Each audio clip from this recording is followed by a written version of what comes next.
happy Saturday. We are coming up on the 180th birthday of Victoria Woodhull, who was born on September 23rd, 1838. She ran for president of the United States before the 19th Amendment prohibited denying citizens the right to vote because of their sex. This episode is from 2011. It is much requested, and it is from prior hosts Sarah and Deblina. Enjoy! Welcome to Stuff You Missed in History Class from HowStuffWorks.com.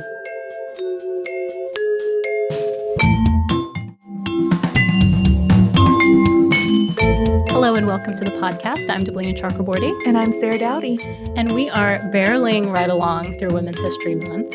So far, we've covered a couple of women, a pirate leader and a warrior queen, for example, who both made a name for themselves by fighting against the establishment. In this episode, however, we're going to take a look at one who sought to become part of the establishment and kind of affect change from within. Kind of the biggest part of the establishment. Exactly. And by that, we mean we're about to talk about Victoria Woodhull, the first woman to run for president of the United States. Yeah, and her bid for the presidency was really remarkable, and that's not just because it happened almost 50 years before women even had the right to vote, the legal right to vote. It was miraculous because she had this really sketchy past. She basically came out of nowhere. The previous entry on her resume before presidential candidate was clairvoyant. That's something you're unlikely to see today. Unique. And in a couple years, she became the leading voice in the women's rights movement. So a remarkable biography. Yeah, you could probably do an entire series on just all the details of her really unconventional and turbulent, sometimes kooky, downright kooky life. But we're mostly going to focus on the meteoric rise that led to her nomination for president and, of course, the scandal that caused it all to go horribly wrong. And you'll see that it really makes today's nominees, for the most part, not in all cases, but for the most part, look pretty tame. Pretty bland, I'd say. Certainly their names. The names in this podcast are going to be great. I want to get you psyched up for that, everyone.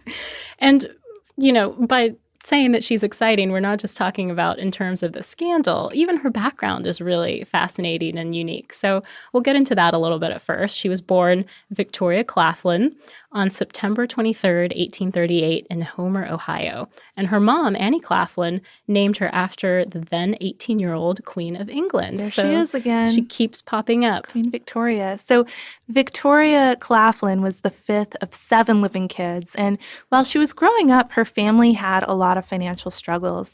She didn't really let that get to her, though. She was still a very confident kid. And she kind of held court almost with her family, telling stories to the other kids. And she was really smart. She had a photographic memory. And there, we should mention, too, because this comes into play later, that her intelligence was not educated intelligence. She only went to school from ages 8 to 11. She was just a smart, quick learning kid. Yeah, and that's all the schooling she had the opportunity to get at the time, we should say.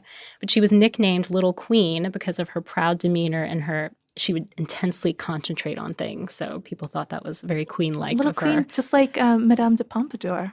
Oh, very similar.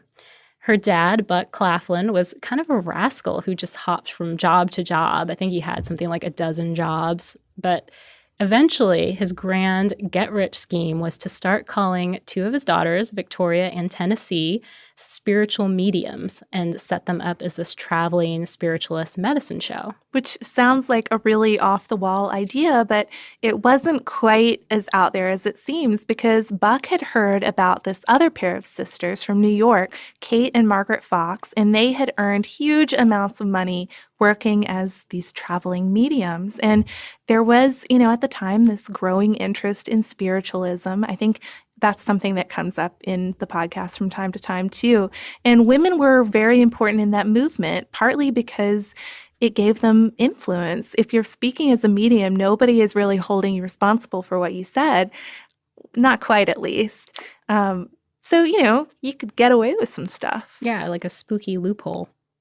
So, in addition to this, Victoria had also been known to have religious visions of her own from a very young age. In one, for example, a young man in a tunic supposedly told her, quote, "One day you will lead your people." So it seems kind of prophetic for what's coming up in this podcast, but a lot of historians say that it may have just been because her mother was really religious that she said she had these visions. We can't be really sure if she actually had them or not, but kind of the environment she was growing up in. Yeah, definitely. She might have just been picking up on what she had seen. Regardless of the motivations and the inspirations, I guess, though, Victoria and Tennessee did turn a pretty big profit for their family doing this, though the girls weren't really sure how to approach it at first. They kind of went to their dad and they're like, what are we supposed to do? And so Buck gave Victoria this advice. He said, be a good listener, child. And that's kind of all he told her. But we'll see that that comes into play later, following that advice. That is, it sort of becomes the foundation for some of her later ideas. I think it would be awkward if your dad told you and your sister to go be mediums. Like, I don't know where to start with that exactly. But yeah, you're right. It does prove to be a really big foundation to her later beliefs. And marriage was another big foundation of those later beliefs. And she got married for the first time when she was only 15 years old to a doctor named Canning Woodhull. And it seemed like a promising match at first, except that he turned out to be a drunk. And Victoria was very unhappy and wanted to leave him. But because of Victorian social standards and the marriage laws at the time, she was trapped. Her property was her husband's, and she really couldn't get out. So she ended up, because Canning was such a drunk and also cheated on her, I think, and just basically wasn't a great provider at that time. He wasn't a very successful doctor, even though he was one. He didn't have that many patients. So she ended up— Not too surprising. Right. So she supported him and her two kids, Byron and Zulu, by dressmaking. Then she did a short stint with acting when they were living out on the West Coast. And then she eventually returned to the family business, which got increasingly sketchy as the years got by. Buck actually started claiming that Tennessee was a healer who could cure cancer. And at one point later on down the road, she is charged with manslaughter when a man dies of cancer. Yeah, this is kind of what I meant. Women didn't get too much in trouble for what they said as clairvoyance unless you go say you're going to cure someone's cancer. Unless you start making medical claims. Crosses the line, I guess. So Victoria's role, though, was different from Tennessee's. She wasn't out curing cancer. It was more like the job of a therapist almost. She listened to people's problems, often problems about unhappy married life. And hearing enough stories convinced her that in some cases, divorce was necessary and called for. Yeah, and this is combined with her own experience, right? So she's had her own unhappy marriage, and now she's hearing this from other people. So obviously that would influence you a little bit. Yeah, so she's starting to change her mind. And this belief actually ends up coming in handy when in 1864 she moves to St. Louis and she meets a man by the name of Colonel James Henry Blood, who's just back from the Civil War. He's also into spiritualism, and she likes him immediately, not just because they have that in common, but he's very attractive, and so they hit it off. But he comes to see her as a patient, and she supposedly, this is the story that is told, that she supposedly goes into a trance and tells him that his destiny is to marry her from like a faraway voice, as if someone else is saying one way it. to do it. You will marry me. So, of course, after that, they decide they must get married. Even though they're both married. Even though they're both married at the time. So they file for divorce, and they get married eventually in July 1866. She does keep the name Woodhull, though, which some find to be scandalous. Some people think that because she kept the name, that meant that she never really married Blood, but maybe she just didn't want to be Victoria Blood. That's true. That's a pretty scary name. Scary sounding. But Blood, the husband, did have a really huge influence on Victoria's ideals and further shaping them. And he becomes something of a mentor to her and exposes her to these radical ideas at the time, like birth control and free education and equal rights for women. And it starts to shape her into a new person with some pretty new ideas.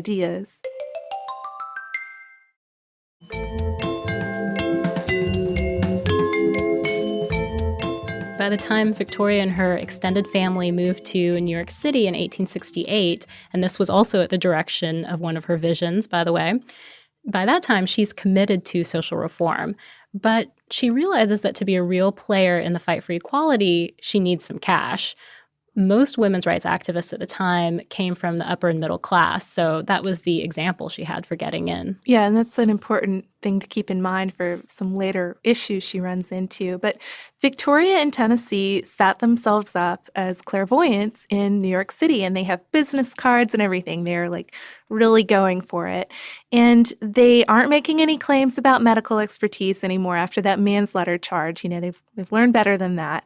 And it seems like the business gets off to an amazingly lucky start because one of their first clients is 73-year-old multimillionaire Commodore Cornelius Vanderbilt. So, yeah, he's the kind of guy who can make your clairvoyant career, I'd say. Definitely. And actually, it's very unclear how much this no-nonsense railroad and shipping tycoon actually believed in the sisters' spiritual powers. But he liked them in general, and when we get down to it, he really just thought they were pretty. He liked hanging out with pretty women. So he takes to them, and Vanderbilt teaches the sisters about the stock market. And I saw a quote in American Heritage. It wasn't a quote, actually. It was said by John Gordon, the writer of this article in American Heritage. And he compared this to getting stock tips from Warren Buffett. So just to give all the listeners out there an example of how major this was a pretty significant person to be giving you advice.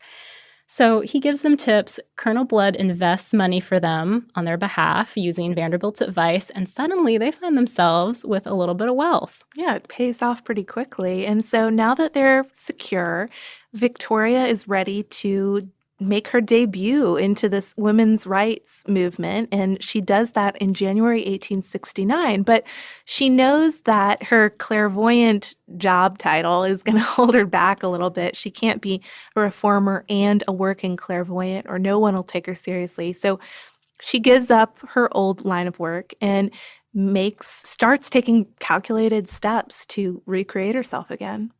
Her first opportunity for reinvention comes by September 24th, 1869, and that happens to be Black Friday on Wall Street when the market crashed.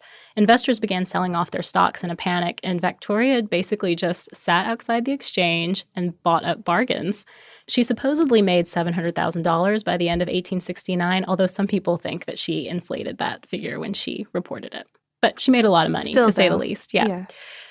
After that, Victoria and Tennessee, they think, okay, we've had a little success. We can probably become major players on Wall Street. So they ask for Vanderbilt's backing to open their own financial firm. And he shows his support. He gives them $7,000 to do that. It's called Woodhull, Claflin and Company, and the sisters become the first female stockbrokers on Wall Street, the first of many firsts for at least Victoria.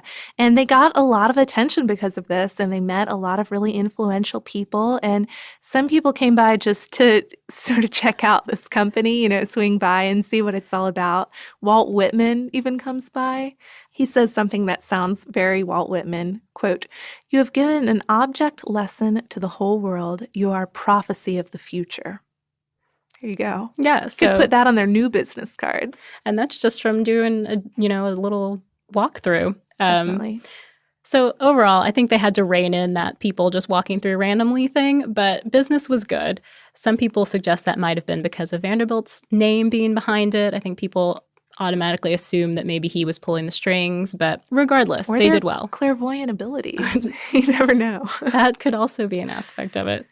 So Victoria starts making some pretty influential friends, and eventually she enlists one of them, Stephen Pearl Andrews, who was very educated, also another reformer, to help her buff up her education a little bit, polish her basic reading and writing skills and sort of get a new start there as well. And so in April 1870, the New York Herald begins to publish this series of articles by Victoria, and she really comes out swinging for the first one.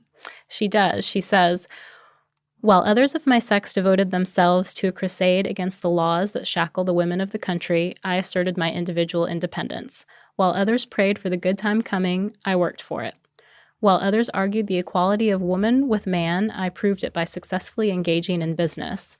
While others sought to show that there was no valid reason why women should be treated socially and politically as being inferior to man, I boldly entered the arena of politics and business and exercised the rights I already possessed. I therefore claim the rights to speak for the unenfranchised women of the country and announce myself as a candidate for the presidency. So there you go. I know. She dropped a bomb with that one. Definitely. So Ulysses S. Grant was in his first term at this time, and most people were thinking that he would run again in 1872. So the Republican nomination was out. She knew that she wouldn't get the Democratic nomination. So if she was going to run for president, she was going to have to nominate herself and get enough support to get her name put on the ballot. So that's what she sets out to do, and she has pretty creative ways of going about it. She does. She launches into this whole series of kind of next steps to prepare for her. You can't really call it a campaign, I guess, but it sort of was. Announced campaign. In her own way. Yeah, an unannounced campaign, a good way to put it. So she started by getting this big fancy house between Madison and Fifth Avenues in New York City's Murray Hill district, which was one of the more aristocratic neighborhoods. So again, we see the whole class issue coming up here. She wanted to establish herself as someone who was somebody rather than, a poor girl from Ohio. Definitely. And the next thing she does is buy a newspaper. Yeah, buying a newspaper meant that you were someone really influential. So she does buy one, and she calls it Woodhull and Claflin's Weekly. And she sets this up as doing a certain number of things. Of course, first and foremost, it supports Victoria C. Woodhull for president. It's a mixture of mudraking, fads, and scandals. For example, she publishes in her publication the first English translation in the U.S. of the Communist Manifesto. Which is totally bizarro. That was one of the things that threw me for the biggest loop in this episode, I think. Yeah, it's sort of mentioned as a fact in her life, but seems like it should be a very big deal. But I guess when you have so many different things going on, it's hard to make any one thing that prominent. Yeah, but, so she is running this newspaper, and it's not as out there as it seems. It had a circulation of 20,000 people by fall 1870, so she has a pretty large audience reading all this Victoria Woodhull for president business. But even with all this, she knows it's still going to be tough to get elected if women can't vote for her. Simple enough, right? So she moves to Washington and declares herself a lobbyist on behalf of women's suffrage. And while she's in Washington, she befriends a congressman named Benjamin Butler, who helps her kind of navigate the political arena. So again, another male presence who's kind of helping her find her way. Together, they decide that women actually didn't need an amendment to vote. They already had the right under current laws. This is what they kind of formulated in their minds. They found a loophole, and the logic behind this was that the 15th Amendment stated that the rights of citizens of the U.S. shall not be denied or abridged. Then the 14th Amendment said that all persons born or naturalized in the U.S. are citizens. So when you put the two together, it means that all citizens have the right to vote, and since women are citizens, they have the right to vote too.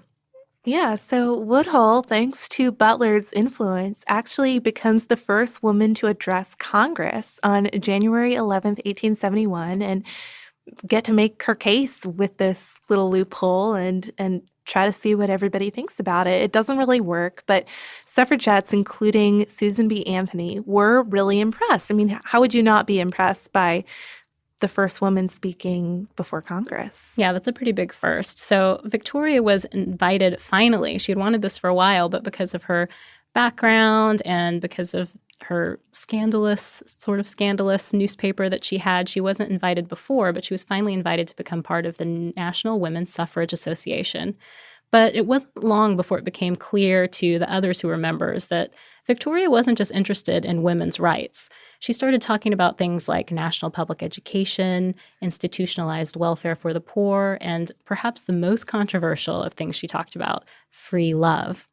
Yeah, it's not quite the free love like what we think of today. Basically, she wanted to reform marriage laws and make man and wife equal partners in a marriage, a relationship that was based on love and free will, thus free love. It sounds a little more scandalous than it was, but still, it was something that was pretty radical for a lot of the suffragists. A lot of them were not on board with this idea at all. No, I mean, for one thing, they didn't want women's rights to be diverted by other concerns. And on the other hand, some of the ideas like free love were way too extreme for a lot of the people who were involved.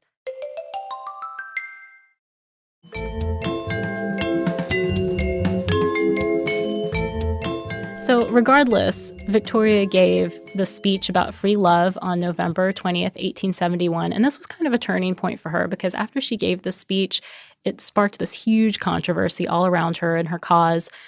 People pretty much ignored her message of free love the way she had interpreted it and was trying to get it across. And they took it more as something that would be considered immoral in that day, probably more like we consider free love to be now. And so she was denounced in the press. It was a big to-do. Yeah, and leaders of the Suffrage Association withdrew their support. And so Victoria now is not backed by this group of wealthy, influential women and people anymore.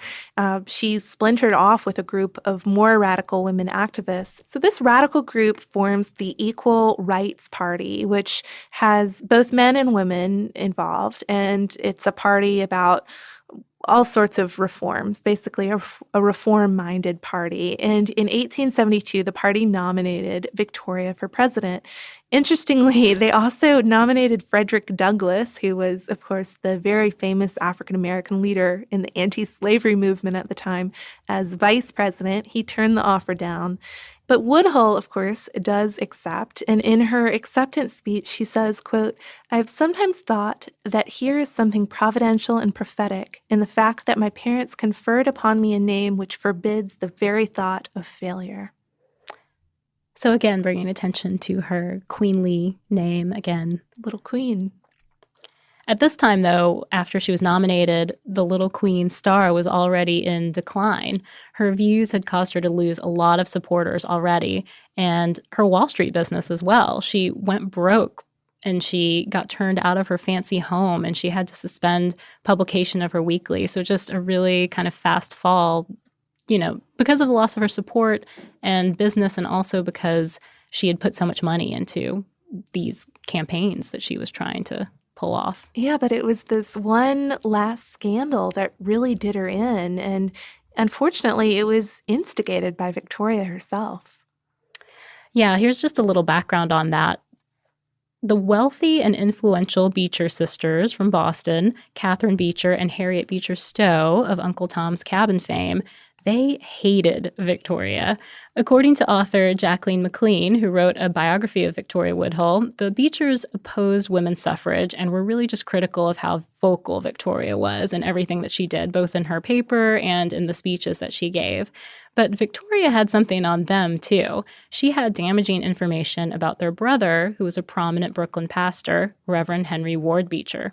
Now, Reverend Beecher had an affair with the wife of one of his colleagues, possibly even impregnated her. She had a miscarriage. Yeah, very scandalous. And Victoria knew about this, but she hadn't used it yet. I mean, this sort of war between the Beecher sisters and Victoria had been going on for some time. Which is so weird, too, if you think about it. The Beecher sisters. Yeah. I mean, come on. We think of them as reformers, too. Definitely. And I know you were mentioning earlier, it is strange that they were not reformers involved in the women's movement, but so prominent in the abolition movement.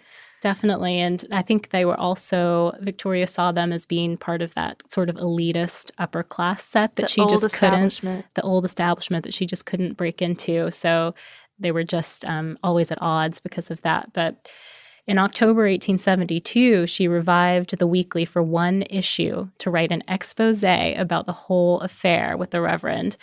Maybe there are different theories about why she did this.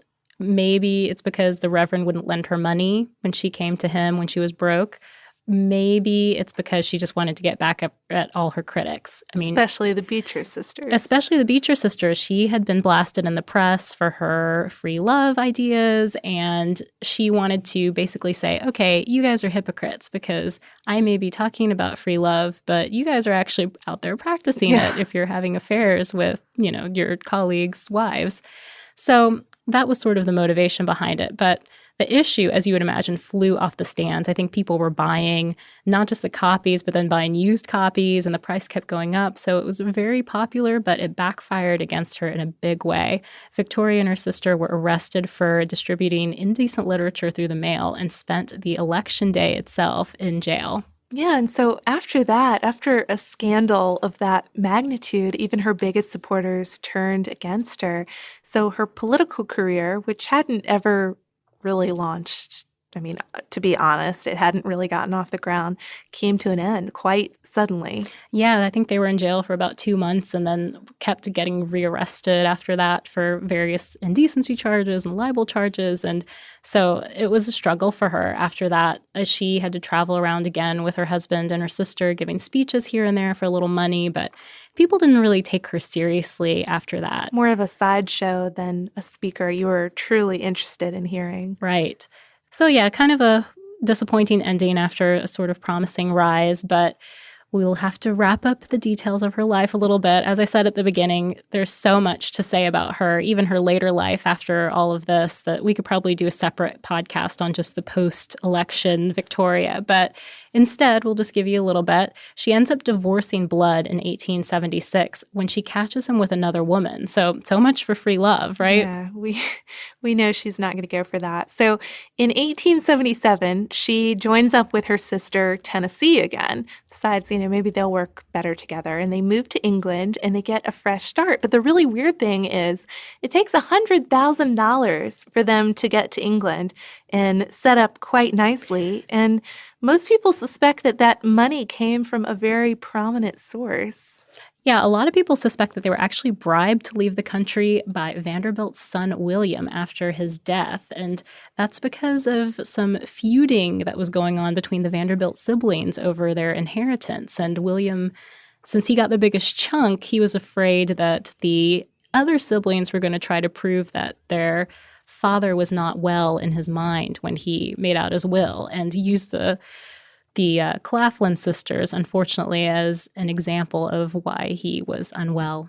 So William might have bought them off and sent them packing to England. Yeah, it's quite likely that somebody did, and it was probably him, because they really didn't have any money at that point. They weren't earning much on Victoria's speech circuit. It's a good offer for them to have taken, though, because once they're there, both of the ladies end up becoming rich. Again, these women have made so many fortunes and lost so many.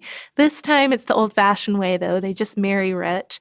And Victoria, I think you mentioned she actually ends up inheriting not just her husband's fortune, but his father's as well. Yeah, unfortunately, her new husband, who loves her by all accounts, after he dies, I think he dies maybe a few days after his father dies. So she inherits a ton of money and retires to the English countryside with her daughter, Zulu. And they spend the rest of their life kind of funding these philanthropic efforts and education and so forth. And she lives to be 88. She lives to be 88. She dies June 9th, 1927 in her sleep, 7 years after American women were granted the right to vote. Yeah, so this kind of reminded me a little bit of our Chinese pirates episode in that it ends so well. Usually I feel like our podcasts, even if they're upbeat, they have kind of a tragic ending. Not this one. Yeah, this one has sort of if not a happy ending, because I think that she did want to redeem her name and her character and her image, and maybe never quite got where she wanted to get with that, but a comfortable ending. A comfortable ending, a peaceful kind of ending. So, and as we said, that is the end.